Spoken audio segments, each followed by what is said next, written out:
Esce l'ultimo numero della rivista Caritas insieme, il numero natalizio. Ve lo presenteremo la settimana prossima, ma voglio comunque aprirlo per presentarvi una nuova serie, si chiama Il Testamento a Babbo Vivo di Giacomo Contri. Giacomo Contri con noi ha già realizzato tutta la serie Think, ma in particolare in questi giorni abbiamo terminato una produzione multimediale. Si tratta dell'opera Omnia di Giacomo Contri, un contenitore di 4 DVD, ci sono tutti i testi, tutti i libri, tutti i seminari, tutti i corsi che Giacomo Contri ha fatto in 40 anni di attività, la serie Think completa e naturalmente la novità, il DVD con il testamento a Babbo Vivo che abbiamo realizzato in questa costruzione dei Lego.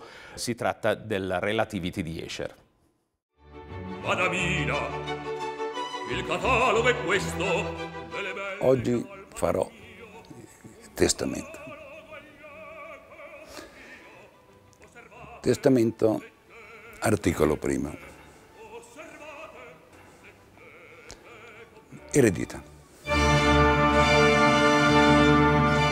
70 anni, quanto basta per farmi una domanda che per tutti è banale?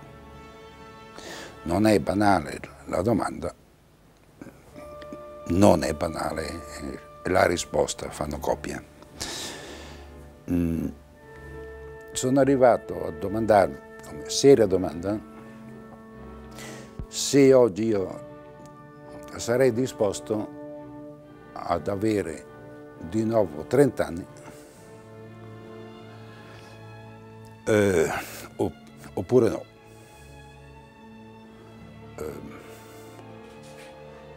Devo dire che questa domanda io la applico anche a Domine Dio. Mi sono chiesto più volte come faccia Dio a non avere noia, angoscia, con tutta questa eternità davanti. Noia e angoscia sono pressoché la stessa cosa. Si presenta in modo diverso, ma sono pressoché la stessa cosa.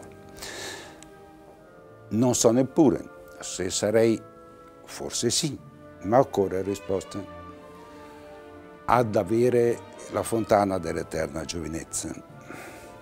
È anche stato fatto un celebre film del passato sulla risposta no. Era un film veramente razionale. Non ho detto che la risposta deve essere no, ho detto che deve essere una risposta applicabile a me, così come a Domine Dio. Ecco, questa è la mia introduzione. Ho cominciato come psicanalista a 30 anni, 40 anni fa. Ho cominciato come psicanalista e non ho mai smesso, anche se arrivato a un certo punto ho trovato una soluzione che Freud stesso da molto tempo cercava. Non ho tempo per dimostrare ciò che ho asserito, mai dimostrato. Ossia, la soluzione di diventare un operatore del pensiero, un lavoratore del pensiero, quello che con una parola abbreviata usa dire un pensatore. Avendo la psicanalisi come una applicazione di questo pensiero. Questo primo paragrafo che ho aperto lo posso intitolare Eredità. Proseguirò poi con alcuni altri paragrafi.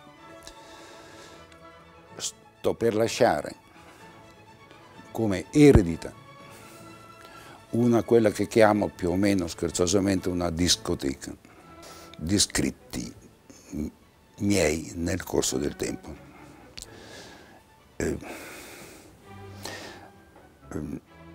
Eredità qui è una parola decisiva.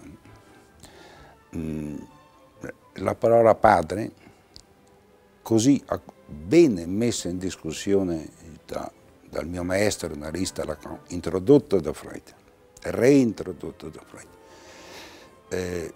messa sotto giusta crisi da Jacques Lacan, è una parola che in effetti sarebbe priva di tutti i significati, qualsiasi significato, giustamente priva di ogni significato, puro suono. Se non derivasse il suo significato dall'eredità.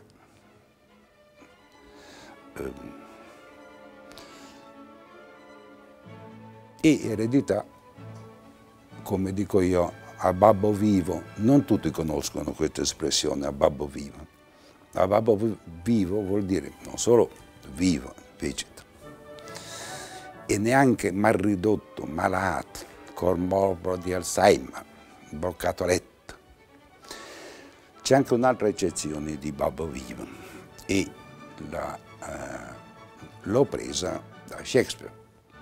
A babbo vivo vuol anche dire non relire. Relire è finito come tutti gli altri nella guerra civile, come si dice, tutti morti, perché relire aveva abdicato. Chi abdica non ha nulla da lasciare agli eredi. Riguardo all'eredità si pone l'ovvia domanda di chi sono gli eredi. I casi sono solo due.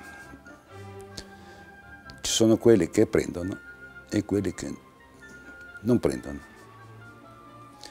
Non c'è una terza specie.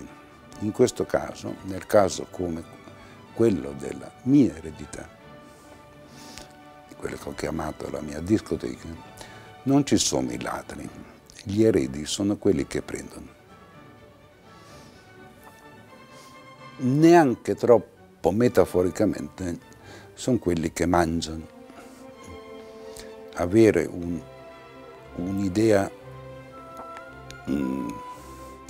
alimentare dell'intelletto è l'idea più corretta che si possa avere dell'intelletto. Apprendere è prendere. Noi abbiamo tutta una scuola che proibisce l'assimilazione di prendere e apprendere. Io sull'onda del certo lessico della logica ho inventato che esiste il modus recipientis, il modo di chi prende, di chi recepisce, di chi ha un percepire come recepire.